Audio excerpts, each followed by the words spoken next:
Hey, good morning. Can everybody hear me without this microphone? I talk pretty loud, so I'm gonna turn this microphone off.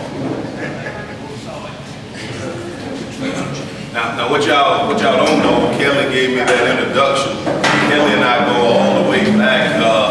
We was probably these boys' age. We grew up on Cooper Road.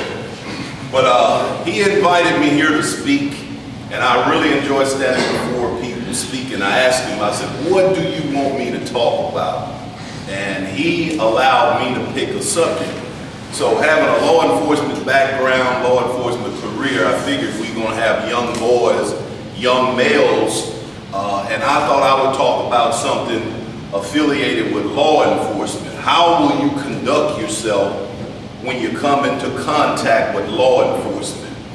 And I entitled it, Knowledge is Power.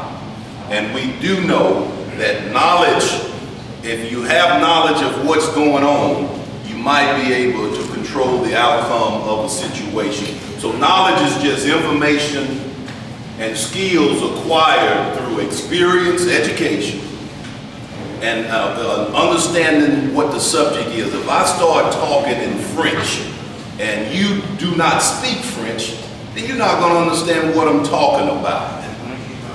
And again, knowledge is power. What is power? I like the eagle and I like the lion. The lion, he says, king of the jungle. The eagle has a wingspan of 6 feet. But what it is the authority that the lion brings to the jungle when he come in.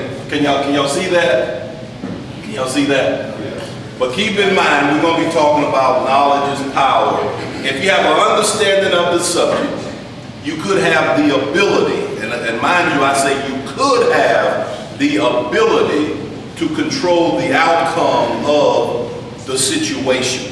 A lot of times, when we interact with law enforcement, we both start out on the same level. But if you take it up here, then law enforcement is not going to go here. They're going to have to take it a step higher. And a lot of times we have to be careful. Again, I grew up on the Cooper Road. And during that time, the Cooper Road was not incorporated in the city limits, so it was patrolled by cattle deputies. And most of the cattle deputies lived on the Cooper Road, so they were like your neighbor, and it was different. But once they incorporated it within the city limits, then we had some problems with police officers. And young men, I grew up on the Cooper Road, when it was not cool to interact with law enforcement. I had a prejudice toward law enforcement. I didn't like law enforcement just because they had a uniform on, and I would always see them doing what I thought was bad things. But I wasn't aware of what the person had done that was interacting with the law enforcement officer. And most of the time when we see an officer, when I was growing up, they were always pushing somebody around. So that made me a little prejudiced toward law enforcement.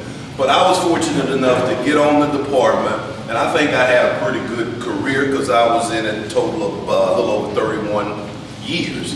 And in that 31 years, I never shot anybody, I never shot at anybody, I never hurt anybody. I told that story one time, and a lady said, I don't think you did any work. Well, I did work, but I always practiced treating people like I wanted to be treated. Now, a lot of times, if I arrest a person, I tend to forget about that person.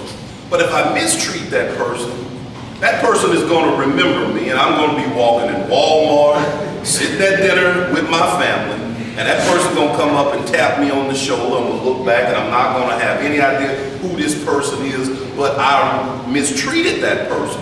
So I always practice treating the person right, even in arresting. And I know I've arrested tens of thousands of people in my career, but I treated them all right. Can't treat them all the same, but you can definitely treat them right. And if you treat a person wrong, that person will remember you from now on. If you learn nothing else, I want you to learn 3 words. Knowledge is power. Young men, repeat that for me. Knowledge is power. One more time. Knowledge is power. In the book of Hosea, in the 4th chapter, It says, my people are destroyed because of what? Lack of knowledge. And even in rejecting God, we reject knowledge. Law enforcement has been given a black eye over the years. And I said that because I was prejudiced. And we tend to not like law enforcement until we need them. And then they're our best friend. Now, I have a person sitting here, he is my best friend. We grew up together. And he can tell you, instead of, I'm not gonna call his name, but this man right here grew up with me. I'm talking about, we started out, I didn't have Lawrence to stand. I didn't have Lawrence to stand because Lawrence tended to tell stuff he shouldn't tell.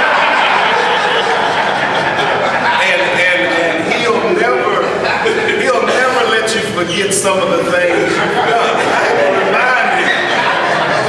You know, when we were children, we act like children. But Lawrence keep you in the past. He don't ever let you grow up. I said, Lawrence, man, I'm 52 years old now. You talking stuff when I was 11, 12. I'm supposed to act like that, but we grew up, again, on the Cooper Road. But times was different. But law enforcement is a necessary entity, and you have to think about it. Without law enforcement, it would be total chaos. And I like to say it'll be like a gunfight at the OK Corral. The person with the biggest gun would rule.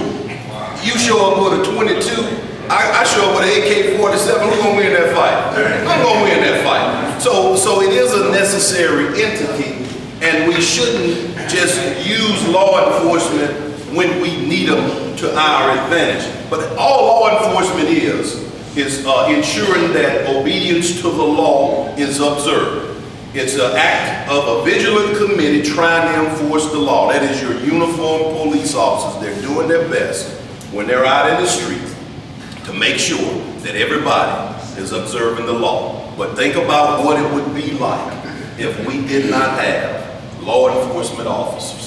You walk in the store, you pull out a wad of money, and a person with a gun walk up to you, take all your money. Who are you gonna report it to?